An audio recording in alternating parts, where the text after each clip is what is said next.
கொடுத்திருப்பாங்க. ரசூலுல்லாஹ்வுடைய வாக்கிற்காக அந்த அளவுக்கு தன்னுடைய உயிரை கொடுக்கக்கூடியவர்களாக சகாபாக்கள் திறந்தார். அப்படிப்பட்ட சகாபாக்களிடத்தில் நபி ஸல்லல்லாஹு அலைஹி வஸல்லம் சொல்றாங்க, உமரே, நீங்க சொல்லக்கூடிய ரோமர்கள் பாரசீகர்கள் இருக்கிறாங்கல்ல, அந்த 2 பேரும் மெத்தைகளிலும் கட்டில்களிலும் சுகபானமாக தூங்கி மகிழ்கிறார்கள் என்று நீங்க சொன்னீங்கல்ல, அந்த ரோமர்களுக்கும் பாரசீகர்களுக்கும் காபிர்களுக்கு இந்த உலக வாழ்க்கை தான் இருக்குது. இந்த உலக வாழ்க்கை முடிந்து விட்டது என்று சொன்னால் அவங்களுக்கு வேற எதுவுமே கிடைக்காது. அவங்க அனுபவிக்க வேண்டும் என்று சொன்னால் இந்த உலகத்தில் உள்ள இன்பங்களை மட்டும்தான் அவங்களால என்ன செய்ய முடியும், அனுபவிக்க முடியும்.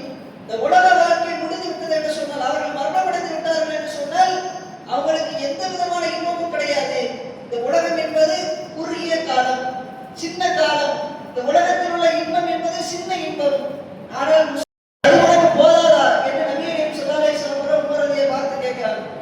நபி ஸல்லல்லாஹு அலைஹி வஸல்லம் அந்த நேரத்தில் உமர் ரலியல்லாஹு அவர்களுக்கு ஒரு அழகான பாடத்தை கற்றுக் கொடுக்கிறார். ரசூல் ஆட்சியாளராக இருக்கிறார். மக்காவிற்கும் மதீனாவிற்கும் யமனிற்கும் சுற்றியுள்ள பகுதிகளுக்கும் நபி ஸல்லல்லாஹு அலைஹி வஸல்லம் ஆட்சி தலைவராக இருக்கிறார். அரபிய பிரதேசத்தில் ஒரே ஆட்சி தலைவராக நபி ஸல்லல்லாஹு அலைஹி வஸல்லம் திகழ்ந்து கொண்டிருக்கிறார். அந்த ரசூலுல்லாஹ் சொல்றாங்க, நம்ம ஆட்சியாளர்களாக இருந்தாலும் நம்ம உலகத்தில் உள்ள ஆட்சியாளர்கள் மாதிரி இருக்கக்கூடாது. நமக்கு மறுமையை தான் இலக்காக கொண்டு நம்ம செயல்படணும். உலகத்தை இலக்காக நம்ம எடுத்துக்கொள்ளக்கூடாது என்கிற பாடத்தை உமர் ரலியல்லாஹு அவர்களுக்கு நபி ஸல்லல்லாஹு அலைஹி வஸல்லம் கற்றுக் கொடுக்கிறார். அதன் பிறகு ரசூலுல்லாஹ் சில காலத்துல இறந்து போறார். ரசூலுல்லாஹ் இறந்து 2.5 வருடங்கள் அபூபக்கர் ஆட்சி செய்கிறார். அபூபக்கர் மரணமடைந்ததற்கு பிறகு உமர் ரலியல்லாஹு அவர்கள் ஆட்சி பொறுப்பை ஏற்கிறார். கிட்டத்தட்ட 10.5 வருடங்கள் உமர் ரலியல்லாஹு அவர்கள் ஆட்சி பொறுப்பு செய்கிறார். உமருடைய ஆட்சி காலத்தில் ரோம பேரரசும் பாரசீக பேரரசும் வீழ்ச்சியடையும். உலகத்திலேயே 2 வல்லரசு தான் அன்னைக்கு இருந்தது. ஒன்று ரோம வல்லரசு, பாரசீக வல்லரசு.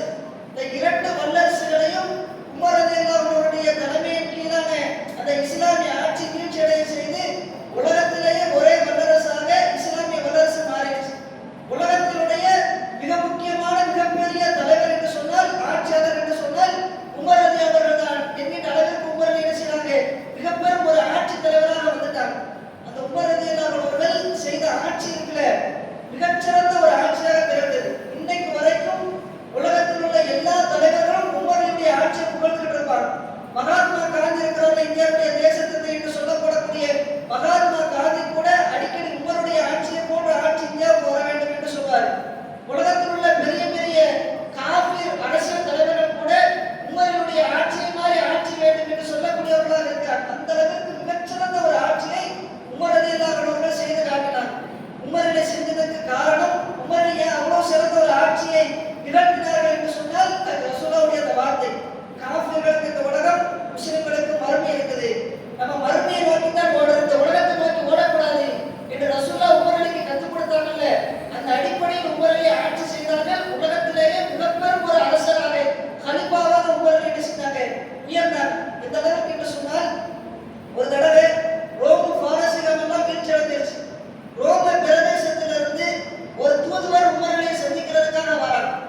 அதுக்கு முன்னாடியே ரசூலுல்லாஹ் காலத்தில் எல்லாம் உலகத்தில் உள்ள மக்கள் தான் ரோம பேரரசை தேடி செல்வார். முதலாக ரோம பேரரசினுடைய தூதர் உமர் அலியை தேடி வராரு. ஏன்னா உமர் அலி தான் உலகத்திலேயே மிகப்பெரும் ஆட்சியாளர், மிக சிறந்த ஒரு ஆட்சியாளர். ஒரு தூதர் என்ன செய்யறாங்க, தேடி வரார். தேடி மதீனாவுக்கு வந்த உடனே அங்க இருந்த முஸ்லிம்களிடத்துல எல்லாம் கலிஃபாவாக எங்க, அமீருல் முஃமினீன் எங்க என்று சொல்லி விசாரிக்கிறாங்க. விசாரிச்ச உடனே மக்கள் எல்லாம் சொல்றாங்க, அந்த பள்ளிவாசல் இருக்கிறாங்க, மஸ்ஜித் நபவி பள்ளிவாசல், அங்க போய் பாருங்க, அந்த பள்ளிவாசலிலே கலிஃபா இருப்பாரு என்று சொல்றாங்க. உடனே அந்த தூதர் என்ன செய்றாரு, பள்ளிவாசல் நோக்கி வரார். அது வரும்போது எப்படி வராரு, நல்ல விலை உயர்ந்த ஆடை அணிந்திருக்கிறார், விலை உயர்ந்த ஆபரணங்களை அணிந்திருக்கிறார். ஏன்னா ஆட்சியாளரை கவரணும், உமர் அலியை கவரணும். ஏன்னா உமர் உலகத்தினுடைய வல்லரசுகளுடைய தலைவராக இருக்கிறார், மன்னராக இருக்கிறார். ஆனால் அவர் மிகப்பெரும் பெரிய விலை உயர்ந்த ஆடை அணிந்திருப்பார், விலை உயர்ந்த ஆபரணங்கள் அணிந்திருப்பார் என்கின்ற சிந்தனையில உமர் அலியை கவர வேண்டும் என்பதற்காக அந்த ரோமர்களுடைய தூதுவர் விலை உயர்ந்த ஆடை, விலை உயர்ந்த ஆபரணங்கள் எல்லாம் அணிந்து கொண்டு உமர் அலியை தேடி வரார். பள்ளிவாசலுக்குள்ள வந்து தேடி பார்த்தால் கடைசி உமர் ரலியல்லாஹு அவர்கள் எங்க படுத்து கிடந்தாங்க தெரியுமா, பள்ளிவாசலிலே ஒரு மண் தரையிலே சாதாரணமான ஒரு மனிதரை போன்று உமர் ரலியல்லாஹு அவர்கள் படுத்து கிடக்கிறார். இந்த பார்த்த உடனே அவருக்கு கை ஓடல, காலம் ஓடல. ஏன்னா ரோம பேரரசனுடைய தூதுவராக வந்திருக்கார். ரோமர்களை விட மிகச்சிறந்த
அவர்கள் நிம்மதியற்று கிடைக்கிறார்கள். காரணம், அநீதியான முறையில் ஆட்சி செய்யறாங்க என்கிற விஷயத்தை ரோமர்களுடைய தூதுவர் உமரலிட்ட வந்து சொல்லிட்டு போறாங்க.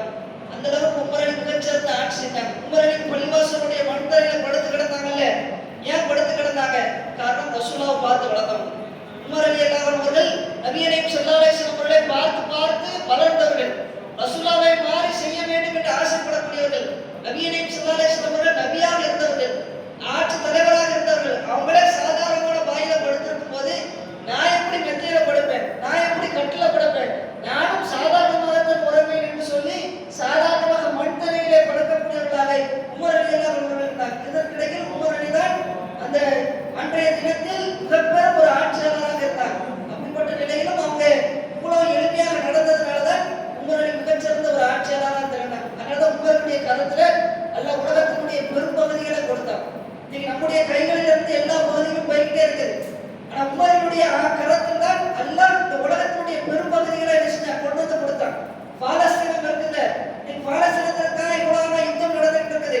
பாலஸ்தீனத்தை முதலாக கைப்பற்றியது உமர் ரலியல்லாஹு அன்ஹு அவர்களுடைய ஆட்சி காலத்தில் தான். ரசூலுல்லாஹ் காலத்தில் எல்லாம் பாலஸ்தீனம் கைப்பற்றப்படல. அபூபக்கர் சித்திக் ரலியல்லாஹு அன்ஹுடைய ஆட்சி காலத்தில் எல்லாம் பாலஸ்தீனம் கைப்பற்றப்படல.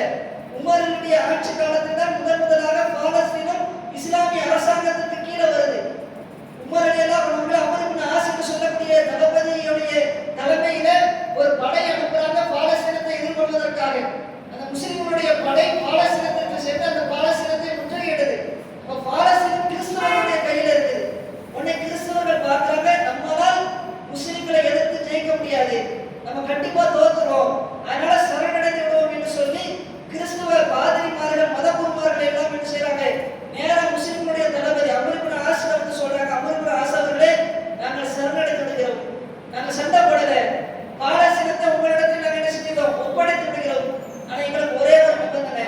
என்ன நிபந்தனை என்று சொன்னால், இந்த பாலஸ்தீனத்தினுடைய கோட்டையினுடைய சாவியை நாங்கள் கலீஃபா இடத்துல தான் கொடுப்போம், உங்கள்கிட்ட தர மாட்டோம். கலீஃபாவை நேரா இங்க வர சொல்லுங்க, வந்தா கலீஃபாவுடைய கரத்துல நாங்க இந்த சாவியை கொடுக்கிறோம் என்று சொன்னாங்க. அமர் இப்னு ஆஸ் நேரா கலீஃபாவுக்கு கடிதம் எழுதுறாங்க. அமர் இப்னு ஆஸ் முடியாதுன்னு சொன்னா முடியாதுதான். அமர் இப்னு ஆஸ் படையெடுத்து போர் செய்தார்கள் என்று சொன்னா நிச்சயமாக ஜெயிச்சிருவாங்க.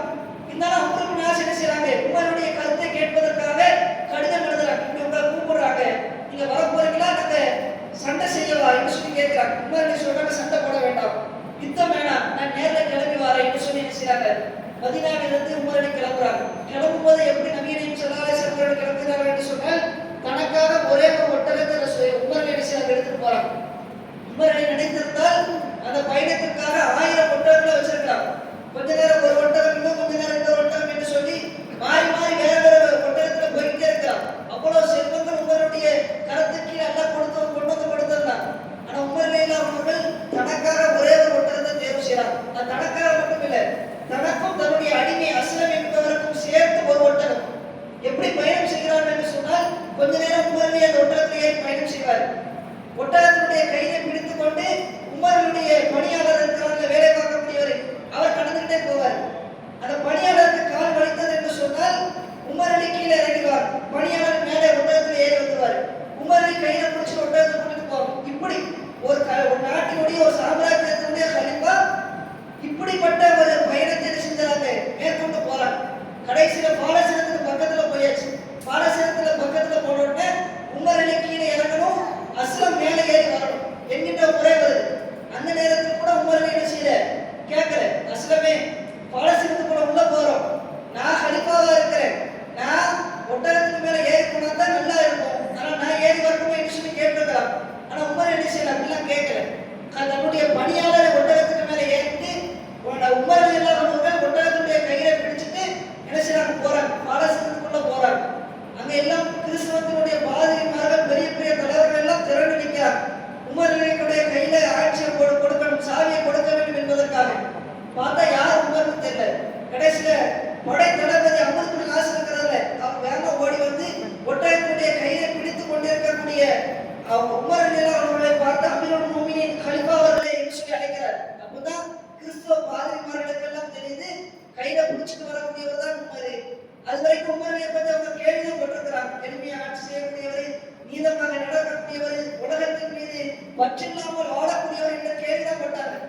முதலாக நேர்ல இந்த சம்பவத்தை பார்த்த உடனே கிறிஸ்தவ பாதிரிமார்கள் மதத்துல இருந்த எல்லாருமே அப்படி ஆடி போயிட்டாங்க. கடைசியில தன்னுடைய பாலஸ்தீன கோட்டையினுடைய சாவியை ரொம்ப சந்தோஷமாக ரொம்ப மகிழ்ச்சியாக உமருடைய கடத்துல கொடுக்கிறார். உலகத்தில் இப்படிப்பட்ட சம்பவம் எங்கேயுமே நடந்தே கிடையாது. இந்தியாவை வேற எந்த நாடாவது கைப்பற்றியது என்று சொன்னால் இந்திய நாட்டுடைய அரசாங்கத்தை சேர்ந்தவர்கள் இந்திய மக்கள் அந்த நாட்டுடைய அரசாங்கத்தை சந்தோஷமா ஏற்றுக்கிடுவா? யாருமே ஏற்றுக்கிட மாட்டாங்க. உலகத்துல யாருமே ஏற்றுக்கிட மாட்டாங்க. பாலஸ்தீன விஷயங்களில் மட்டும் பாலஸ்தீன மக்கள் சந்தோஷமாக அந்த கிறிஸ்தவ பாதிரிமார்கள் அவருடைய ஆட்சியாளர்கள் சந்தோஷமாக உமருடைய கையில சாவியை கொடுத்தாங்க. மகிழ்ச்சியோடு அந்த உமருடைய ஆட்சியை செய்றாங்க, ஏற்றுக்கிட்டாங்க. காரணம் உமருடைய அந்த அளவுக்கு எளிமையான முறையில் ஆட்சி செஞ்சாங்க. அதற்கு காரணம் ரசூலாவை பார்த்து அவங்க ரசூலா என்ன சொல்லி வளர்த்தாங்க? முஸ்லிம்களுக்கு இந்த உலகம் கிடையாது, முஸ்லிம்கள் மறுமையை இறக்காக நோக்கி செயல்பட வேண்டும்.